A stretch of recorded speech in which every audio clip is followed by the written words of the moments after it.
Hi students, welcome to our channel MPC learning. ఈరోజు మనం lab technicians first year యొక్క biochemistry theory part చూద్దాం. ఇది మోడల్ పేపర్ వచ్చేసి మనకు టోటల్ 2 సెక్షన్స్ ఉంటాయి, section A and section B. Section ఏలో మనకు 2 మార్క్స్ క్వశ్చన్స్ ఉంటాయి అండ్ సెక్షన్ బిలో వచ్చేసి మనకు 6 మార్క్స్ క్వశ్చన్స్ ఉంటాయి. టైం వచ్చేసి మనకు 3 అవర్స్ ఉంటుంది అండ్ మ్యాక్సిమం మార్క్స్ వచ్చేసి 50 మార్క్స్ ఉంటాయి. సెక్షన్ ఏలో మనం అన్నిటికీ మనం ఆన్సర్ చేయవలసి ఉంటుంది. So answer all the questions, each questions carry 2 marks. ఇవి మనకి ఇచ్చినటువంటి నోట్. ఇందులో టోటల్ 10 క్వశ్చన్స్ ఉంటాయి కదా. సో ఫస్ట్ క్వశ్చన్ వచ్చేసి give the normal value of blood sugars అని ఇచ్చాడు. సెకండ్ క్వశ్చన్ వచ్చేసి డిఫైన్ సొల్యూషన్ అంటే ఏంటిది, దాన్ని మనం డెఫినేషన్ రాయవలసి ఉంటుంది. Third question mention the different type of blood collections. మనం బ్లడ్ కలెక్ట్ చేసేటప్పుడు different type of methods use చేస్తాం, అది ఆ మెథడ్స్ అనేవి ఇక్కడ రాయమన్నాడు. నెక్స్ట్ ఫోర్త్ క్వశ్చన్ వచ్చేసి what are the different type of urine specimens, give the examples of urinary preservatives. అంటే యూరిన్ యొక్క టెస్టింగ్ అది ఎలా చేస్తారో అండ్ దాని యొక్క ప్రిజర్వేటివ్స్ ఏం ప్రిజర్వేటివ్ తీసుకుంటారు అనేది రాయవలసి ఉంటుంది. ఫిఫ్త్ క్వశ్చన్ వచ్చేసి explain the term solute and solvent. Fifth question వచ్చేసి సొల్యూట్ అండ్ సాల్వెంట్. సొల్యూట్ అంటే ఏంటిది అండ్ సాల్వెంట్ అంటే ఏంటిది అనేది మనం రాయవలసి ఉంటుంది. జస్ట్ దాని టర్మ్ డిఫైన్ చేస్తే సరిపోతుంది. సిక్స్త్ క్వశ్చన్ వచ్చేసి what are the hygroscopic substance, give example. Hydroscopic substance అంటే ఏంటిది, దాని యొక్క 1 లేదా 2 ఎగ్జాంపుల్స్ రాస్తే సరిపోతుంది. Seventh question explain GTT and give the normal value of serum uric acid. GTT అంటే ఏంటిది, దాన్ని ఎక్స్పాండ్ చేసి దాని యొక్క సీరం యూరిక్ యాసిడ్ యొక్క నార్మల్ వాల్యూ రాయాల్సి ఉంటుంది. ఎయిత్ క్వశ్చన్ వచ్చేసి write the sources of vitamin A and write the diseases caused by it's deficiency. Vitamin A అనేది ఏ సోర్స్లలో ఉంటుంది అండ్ దాని యొక్క డెఫిషియన్సీ వల్ల కలిగేటువంటి డిసీజెస్ పేరు రాయమన్నాడు. నైన్త్ క్వశ్చన్ వచ్చేసి write the name of the water soluble vitamins. మనకు 2 టైప్స్ ఆఫ్ విటమిన్స్ ఉంటాయి, water soluble and fat soluble ఉంటాయి. ఇక్కడ మనకు వాటర్ సాల్యుబుల్ అని ఇచ్చాడు. ఒకవేళ రేపు ఎగ్జామ్లో విటమిన్స్ ఫ్యాట్ సాల్యుబుల్ విటమిన్స్ కూడా అడగవచ్చు, ఓకేనా. సో ముందు వెల్ ప్రిపేర్డ్గా ఉండాలి మీరు. 10th క్వశ్చన్ వచ్చేసి give the classification of carbohydrates.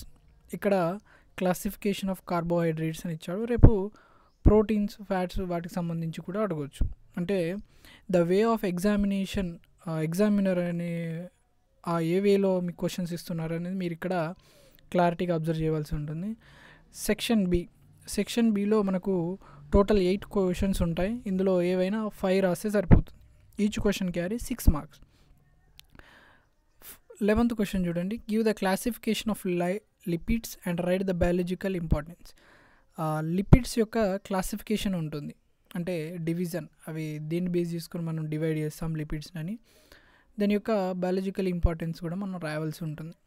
12th question వచ్చేసి write the determination of blood glucose using GOD POD method. ఇక్కడ బ్లడ్ గ్లూకోజ్ ఉంటాయి కదా, అవి డిటర్మినేషన్ చేయడానికి మనం జీఓడి పిఓడి మెథడ్స్ అని యూజ్ చేస్తాం. సో అవి ఎలా అని మనం ఇక్కడ రాయవలసి ఉంటుంది. Give a note on different type of glass were used in the biochemistry lab, right the applications. మనం బయోకెమిస్ట్రీ ల్యాబ్లో మనం యూజ్ చేసేటువంటి డిఫరెంట్ టైప్ ఆఫ్ గ్లాస్ వేర్స్ని మనం ఇక్కడ రాయవలసి ఉంటుంది. 14th question describe the prevention, safety and first aid in lab accidents. మనకు ల్యాబ్లో కొన్నిసార్లు మనకి యాక్సిడెంట్స్ ఉంటాయి, వాటికి ఎలాంటి ప్రికాషన్స్ తీసుకోవాలి, ఎలాంటి సేఫ్టీ మెథడ్స్ తీసుకోవాలనేది మనం ఇక్కడ రాయాల్సి ఉంటుంది. మనం ఓవరాల్గా రాయవచ్చు. 15th క్వశ్చన్ వచ్చేసి write the principle and construction of electrical centrifuge and give its application. మనం ఎలక్ట్రికల్ సెంట్రిఫ్యూగ్ చేసేటప్పుడు దాని యొక్క ప్రిన్సిపల్ అండ్ కన్స్ట్రక్షన్ మెథడ్ రాసి అదేవిధంగా దాని యొక్క అప్లికేషన్స్ కూడా రాయమన్నాడు. నెక్స్ట్ 16th క్వశ్చన్ వచ్చేసి define colorimetry, describe the construction, operation and uses of colorimeter. ఇది రాయమన్నాడు. అదేవిధంగా 17th క్వశ్చన్ వచ్చేసి what is phlebotomy, describe the collection of venous blood. 18th question వచ్చేసి write the principle, construction and application of spectrophotometer. దాని యొక్క principles, construction and application of photo స్పెక్ట్రోఫోటోమీటర్కి రాయమన్నాడు. ఇది మనకు ఫస్ట్ ఇయర్ ఎంఎల్టీ వల్ల బయోకెమిస్ట్రీ థియరీ పార్ట్. సో ఇంకా మన ఛానల్ ఎవరైనా సబ్స్క్రైబ్ చేసుకున్నట్టయితే సబ్స్క్రైబ్ చేసుకోండి. అన్నిటికి సంబంధించినటువంటి మోడల్ పేపర్స్ అనేవి మన ఛానల్లో ఉన్నాయి. ప్లేలిస్ట్లోకి వెళ్ళినట్టయితే మీకు అక్కడ గ్రూప్ వైజ్గా మీకు మోడల్ పేపర్స్ అనేవి దొరుకుతాయి. Thank you. Have a nice day.